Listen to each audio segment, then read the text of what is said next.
Hello everyone, good evening. Welcome to this class again with me. Now, we're just going to be checking now the syntactic linkage according to grammatical functions. It's going to be pretty simple. Well, let's get started with this. Syntactic linkage.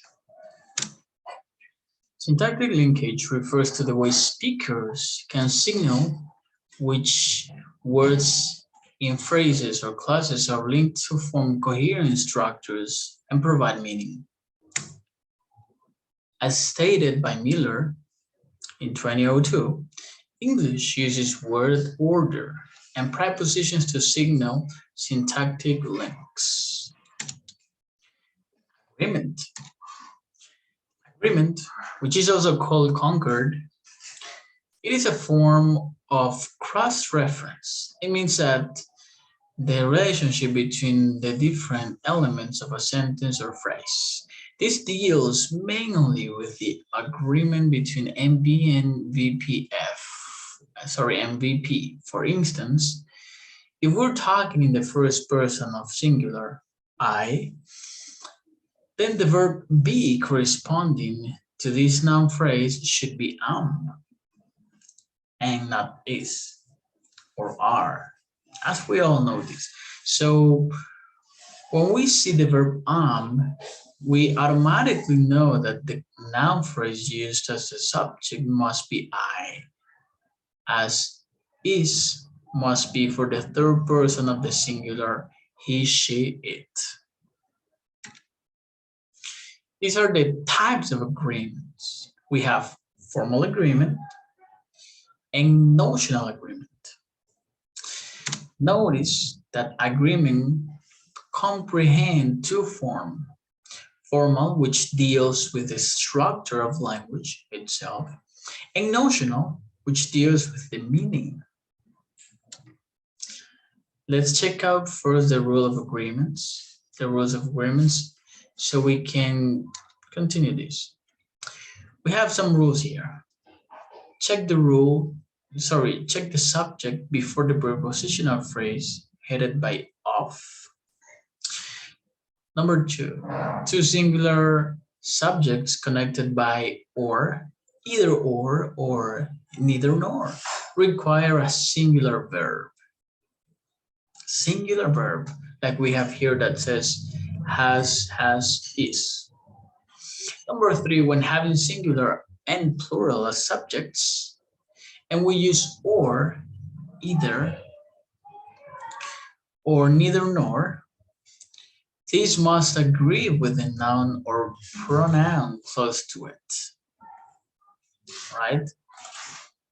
Second. All right, let's move on.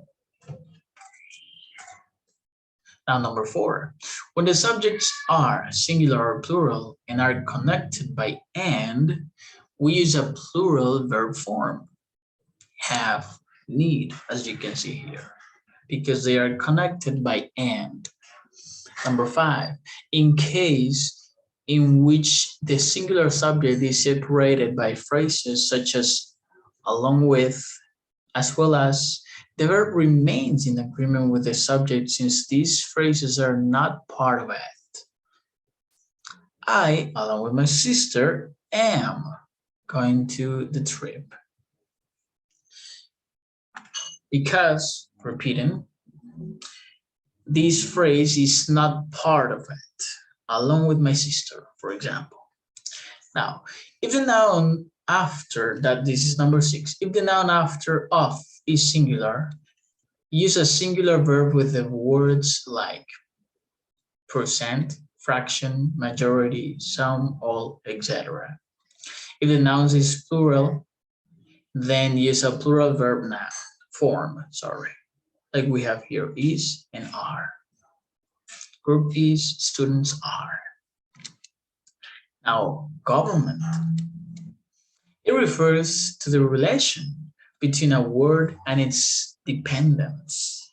In English language, the only form of government is referred to as case. So we'll be referring to this like case. Let's start by stating that case refers to the grammatical relationship of nouns and pronouns with the other words in a sentence. We have three main distinctions in English pronouns in this case, which are this one. It says nominative case. It refers to the nouns or pronouns used as subjects. We're going to see examples later. Then genitive case. It is also known as possessive case, which I think it's easier to say possessive. It is used to show ownership of something. We can use apostrophes, right? Or the possessive adjectives as well. We have here some possessive determiners, like that is my coffee, that coffee is mine. This is a possessive adjective, and this is a possessive pronoun. Mary is reading your book. The book Mary is reading is yours. Is this her new CD?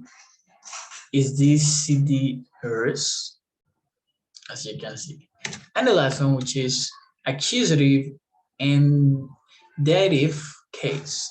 This case refers to the use of objectives, nouns, or pronouns. So as I think we've all heard, object, indirect object, maybe. Okay, so let's check out a story now. So we can identify in this case, in this third paragraph of the story, the formal agreement, notional agreement, and subject-verb agreement and subject pronouns by using these colors, which is going to be easier in this case. Let's read the sentence. Alice is sitting in her garden. She's thinking about the class she has to teach tomorrow since she's a teacher. She's thinking her last class was pretty nice, but this year she has a new class. They are very noisy. However, Alice knows she's a good teacher and believes she and her class have the potential to do a great job together if they all cooperate on this. Now let's analyze something. The subject-verb agreement and subject pronouns. In this case, we use a plural noun phrase they, okay, she and her class, which tells us that the verb needs to be in its base form, have, right?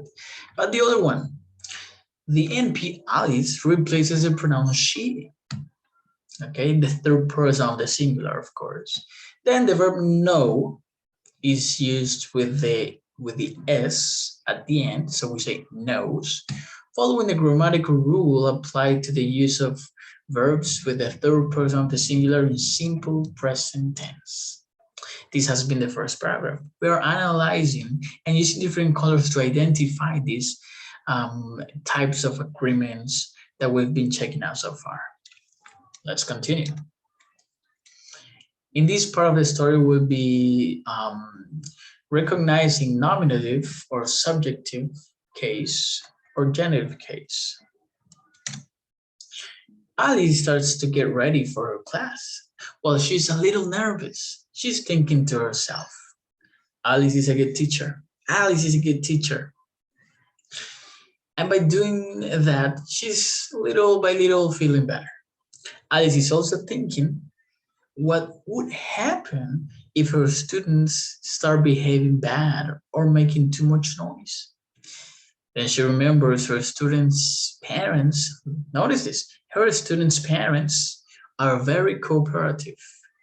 So she knows she can ask them to do some things with her kids at home if necessary.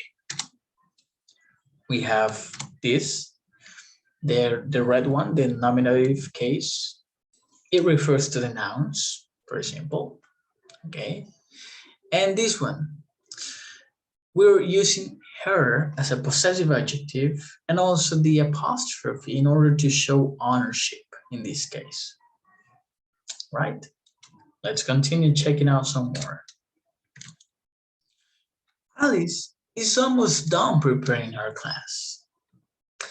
And she's very optimistic that she will deliver the class to her students correctly. Everything will depend on how well she prepared this and how much love she will put on this class in order to have great results. The next day, she taught the class exactly what she prepared for them, and it was successful. So here we're checking this, the accusative case, in which we're using or showing the object pronouns. We're using the objects, direct object or indirect object specifically, right? And then this is it. So if you have any questions, just let me know. And thank you so much for coming today, everyone. I'll see you another day.